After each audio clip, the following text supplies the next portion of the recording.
Maqaan kee eenyudha? Maqaan koo Birrituu Suufaan jedhama. Eessarraa dhufte?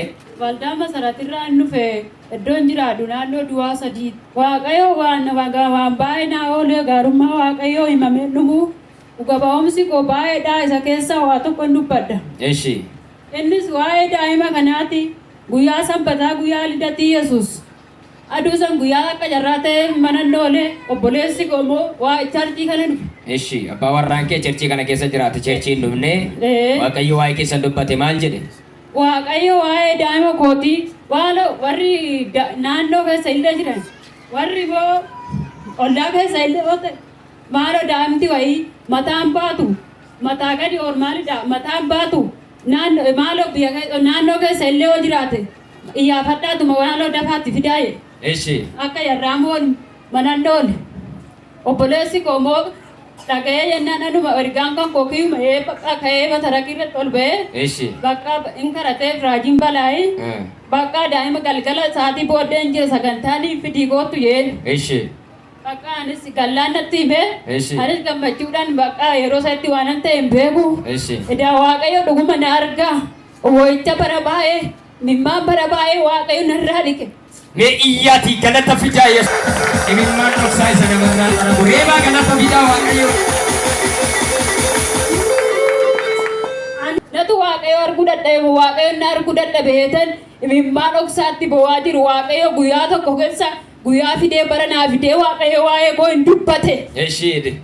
Kanaaf Waaqayyo guyyaa sagantaa galgalaan nan dhufee raawwadhee bakka warri ganama ergaan isinii dabre koottaa ennaan bakka kayetan madarakii irratti ol ba'ee. Eeshi. Ennaan amma fiddanii ennaa een jeeni da'iikuma sekondiitti amma harkallee irraan karannee qalmatti bakka maqaa Yesuusitiin jennaan da'iikaaf sekondiitti. Daqiiqaa xiqqoo gidduutti amma harkarra godhetti lafee dhufeetti taggalan. Eeshi. Ennaan amma hoo akkatti ol qabnee ilaallu duraan mataa akkatti ani ol qabe malee daa'imti ji'a 7 jechuudha. Eeshi. Mataa baachuu hin danda'u raafamaa. Eeshi. Bakka lafee gonkumaan qabu. Lafee keessuma hin jiru jechuudha. Gonkumaa keessa hin jiru. Gaafa harkarra godhu maaltu ta'e? Okkuma san mataan duraan gamaa gamana raasu qatti jeesik jee ejjate. Mormi ol ka'ee dhaabbatee lafee keessa galee jechuudha. Harka keessa ol fuudhaa. Kanama kanattu. Waaqayyoo himamee dhufu yaa obboloota koo warri obsaatti boochan imimmaan bara baay'ee gadda bara baay'ee Waaqayyo bara keessaa bara siif fida warri obsaa deeggattan filoo imimmaan bara baay'ee Waaqayyo du'aafan eegamanii hin jiraata jedhee abdii kutadheetan yaa Waaqayyo nan agartuu jedheetan guyyaa bakka amma achi silaan jiraatu yeetan abbiyan kute du'aa Waaqayyo jireenyatti si geeddara. Reebaatii galateeffadhaa fi Waaqayyoo. Daa'imni kun fayyuu hin danda'u atis bakka amantumaa miti bakka atis hojjaa keetti kana godhe baay'ee walitti buunee Waaqayyo garuu mana keenyaaf dhala keenyaaf nagaa fidee Waaqayyoon galate. Daa'ima kanaaf jettanii isiniyyuu walitti fiigaa turtanii jechuudha. Inni si takka godhee jedhaati immoo bittan haadhi mucaa akka godhaa jedhaa turte. Erga gaafasiitii nagaa akkamitu ta'e mana keessanitti? Nagaa daangaan qabne iddoo haara galfiitu nagaa daangaan qabnetu mana kootiif ta'e. Arguu danda'u guyyaa aduu sanii guyyaa lidatti Yesuusi yaadannoo dhaloota Yesuus jechuudha. Guyyaa sanaa dubbatee Waaqayyo waa'ee koo dubbatee guyyaa isa irraa Waaqayyo edana wajjin jirtaa yeetan namane boo'icha koo gammachuutti naa geeddaree Waaqayyo na wajjin jira yeetan namane kaleessa na wajjin jira situ naa kenne yeetan. Amma kinoo. Duraan mataa baachuu hin danda'u amma daa'imni mataa baata warri argaa jirtan iyyaa foorichaa lafaa ga'a Yesuusiif galata. Iyyaa galata Yesuusiidha. Asii akka jaaraan dhufee gisee ani garuu kan waaqeffadhu waldaa Masarat Kiristoosidha. Eeshi. Tajaajilli isaanii dasnayyaa gisee yeroo baay'ee as dhufee tana waaqeffadha jecha. Eeshi. Na waaqeffadha oduma asumaan waaqeffadha garuu ani hojii garaagaraa hoo gara biratti hoo deemee waan daa'ima kana yaada nan cannaqama bakka. Inni dhiphata waa'ee daa'ima keetii. Nan dhiphata waan daa'ima kana dhiphata hoo deemu isuma yaada hojii laga dhiisaa nan deema bakka hojii jechaan. Eeshi. Maal ijoollee daa'imni dhalateetti ji'a 3tti nu taala maal ijoollee daa'imni maal ta'e yaa Waaqayyo maaltu maal bakka nan cannaqama hojiis natti mija'u das nan ja'u. Eeshi. Oduma yoo bakka guyyaa dhalootaa Yesuus Kiristoos maaloo yaa saba kana asii ollaarra soo ta'e fageenya soo ta'e daa'imni morma oli. Dandee kan baane daa'imni as keessa jira maaloo namni ollaarra hoo jiraatu yennaa natti dhagaame as bakka dugdara natti dhagaame ani kayitaan dhufee erga kiyya ta'e kiyya akka ta'u beeke asumatti raajiin bana egaa nama Waaqayyootu waaqni ammallee guddaa isaa eebbisu isaan kadhatee kanaan booda sa'aatii booda daa'imaaf dhiyyee deeme daa'imni keenyaaf Waaqayyo nutti dubbate mijoo yeetaan sa'aatii booda wajjumaan finnee Qabdee fiddee jechuudha gara lafa kanaa. qabnee finnee asii madarageetti si kortee waaqayyo namni waaqayyo raajiin kadhatee fi hokkasuma daa'imni nagaa ta'een sa'aatiin booda galgala mana deemne daa'imni koo algarraa goonee tasuma akkanatti kan warra haqne kun hin galafatame algarraa jechaadha. Iyyaa galatame. Galataa waaqayyoodha waan ammallee guddaan eebbifamu akkas har'a adarsi gammachuu guddaan nutti dhaga'ame jechaadha. Ergasii manni keessan gammachuudhaan guutee wal loluu wal jeequun hin hafee. Dhaara jeequmsi hin jiru gammachuudha bakka daa'imni laalan sinqoof laan taphataa ta'uma yaa waaqayyo hojii waaqayyo dinqiidha yeetan. Amma saba waaqayyoo duratti akkamitti waaqayyoon galateeffachuu barbaadda? Saba waaqayyo ta'e.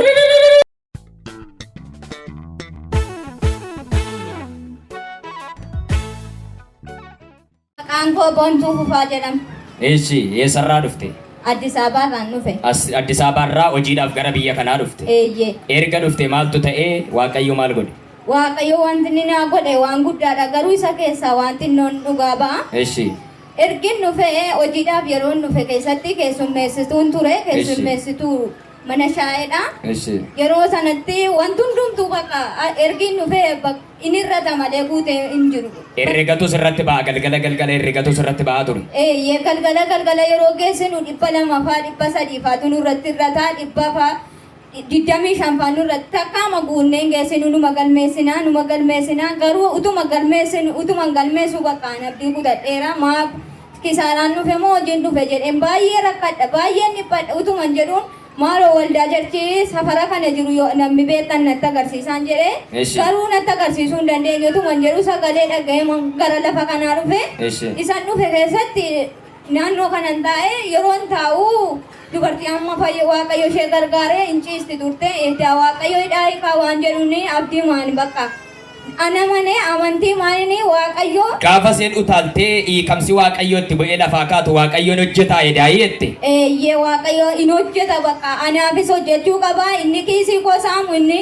birriin ilaalullee arguu dadhabu waaqayyo irruu koollee naa guuta kanumaan jedhee akkuma koollee adi cirracha xinnoodhaan akkuma daawwit cirracha xinnoodhaan Goliyaadin dha'ee kuffise anamoonni na saamu kun cirracha kanaanii naaf guuta waanuma jedhuun amanee cirrachuma kana fudhadhee galee. Amantee cirracha lafa kanaa ashaa fudhattee kiisii keessa godhattee gara hojii keetitti deebite. Eeyyee ergasii waaqayyo fagalatu kaleessuma mataa isaallee tirfee argadheera.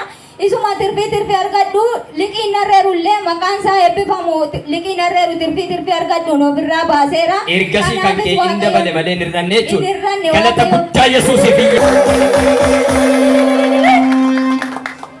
waaqayyo kattiin dikee buutee mindaa kee ji'atti argattu irraa murtee kan namaaf laachaa turte waaqayyo harka keetti deebisee attamitti galateeffachuu barbaada.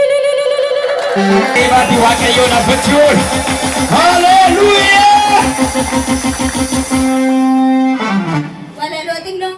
Gooftaan koo ol ka'ee harka isaa bal'isee seexana bajaajii abbaa sobaaf goolii mataa isaa gattumee qaaniidhaan haguugee hidhaanatti ciree miilla koo qajeelchee harka koo bal'isee hojiidhaaf na kaase eebbaan na badhaase hojiidhaaf na kaase eebbaan na badhaase. Golgaa cubbuu du'a gada du'a biyyummaan irraa morqee kate kunoo olla kaase galataam na kaase galataan na kaase kunoo olla baase galataam na kaase. Gooftaan dinqii godhu hojjetee raawwatu hojiin agarsiisu haa dubbatu malee hin jedhu malee atis hin maminii shakkiin qabaatin wanta inni dubbatu wanta inni raawwatu xiinxalii ilaali yaadaan bira gahi kottu akka koo dhuga baatuu ta'i. Dhuga baatiin kee kan bara baraa siifa ta'uu bara baraan dhuga baatuu ta'ii hafi mana waaqaa.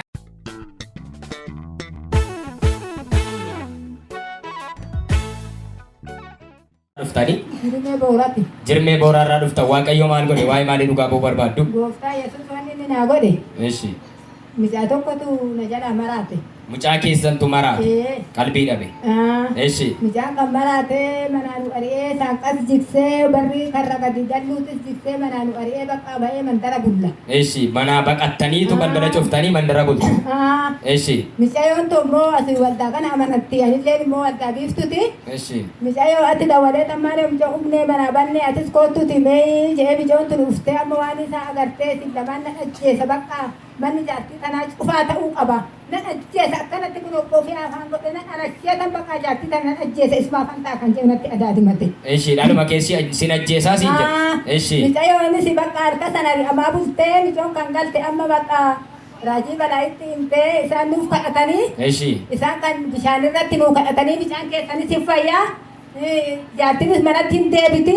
Qeenteetis nagaa taati bishaan keetis kan balaate kan sammuun isaa kan dabre. Sammuutti isinii hedduutti isinii hin deebi'a. Isinis homaan taatanii jaartinis manatti hin deebiti jee bishaan kana irratti kadhatee micootti kenni. Eshi namni Waaqayyoo akka jedhee gaafa inni bishaan itti kennu maaltu ta'e? Irratti nu kadhatee wanni nu ta'e.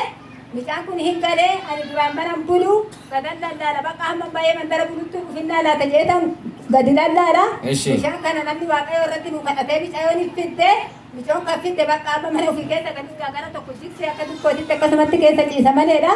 Bakkuma inni ciisu sanitti amma bishaan kana gadi nannaqnee bakka amantumaan gaa ol gara gallee manuma bulle amma micayyoo wajjin otuma sodaannu. Sodaatama mana keessa tulle. Mana kana keessa bullee garuu harkan keessa walakkallee ugaa waaqati abjuun amma raajumti balaa'i kun manuma kiyya kana bakka saanqatti natti mul'ate. Ani aduu eega gaafa namni Waaqayyoo naa kadhatee tiqeen kiyyas nagaa ta'ee manni kiyyas nagaa ta'ee ani kana sodaadhee ba'ee keessa deemu sodaa sun narraa hafee. Raajii balaa'iin fakkaatee dhufe manatti ol isinitti gale. Barumatti natti ol seene ani eegasi sodaanis na keessaa hin bade sammuun micaa kiyyaatis nagaa naan ta'e kan namni na jibbee namni illee nurraa qabuuti ta'e aduu inni saanqaa jijjiirtu san nurratti namni daawwatee macarashaa ijoollee wayiitti illee rukuttee mataa qabuudhaan jecha. Eegasi kun gooftaan na gargaaree mana koo taa'ee gooftaa Yesuus Kiristoos naaf ta'ee naa galatoofadhaadha. Iyyaa galata fooree. Ba'ee keessa deemus narraa hafee. Gooftaa Yesuus haa ulfaatu maqaan isaa haa kabajamu bara baraatti. Amma mucaan keessan fayyeeraa jechuudha. Mucaan koo fayyeera namxaa ta'ee amma nama ugumaa ta'ee gaafa namni Waaqayyoo naa kadhatee bishaan suni dhufee iddoo sasseene fi nama ulfinaa nama qe'ee namaa taa'u ta'ee gooftaa Yesuusiif galata naa galcha. Mucaan keessan kun waaqeffataadha. Waaqayyo garuu asuma taa'ee gaafa namni waaqa sagalee baasu waaqeffataa irratti sin hojjete jechuudha. Mee iyyaatii galata fidaa Waaqayyo.